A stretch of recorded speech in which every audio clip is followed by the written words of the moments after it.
काँग्रेसचे प्रदेशाध्यक्ष हर्षवर्धन सपकाळ यांनी मुख्यमंत्री देवेंद्र फडणवीसांची तुलना औरंगजेबाशी केल्याच्या मुद्द्यावरून उपमुख्यमंत्री एकनाथ शिंदेंनी विरोधकांना लक्ष्य केलंय। सपकाळ यांनी माफी मागावी असं एकनाथ शिंदेंनी म्हटलंय। या मुद्द्यावरून उपमुख्यमंत्री एकनाथ शिंदे आणि नाना पटोले यांच्यात विधानसभेमध्ये शाब्दिक वाद झाल्याचंही पाहायला मिळालं।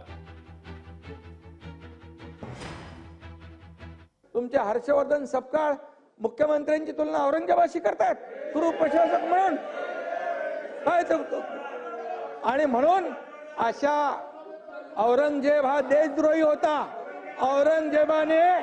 औरंगजेबाने धर्मवीर संभाजी महाराजांचा अनन्वित छळ केला, डोळे काढले, जीभ छाटली। एक या काय मुख्यमंत्र्यांनी त्यांची जीभ चाटली का? डोळे काढले का? चामडी सोलली? काय सोललंय?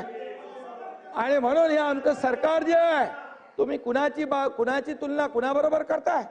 शिवाजी महाराजांची तुलना औरंगजेबाबरोबर करताय आणि या औरंगजेबाची तुलना क्रूर म्हणून प्रशासक म्हणून यांच्याशी करताय। काय करताय? तुमचं काय चाललंय?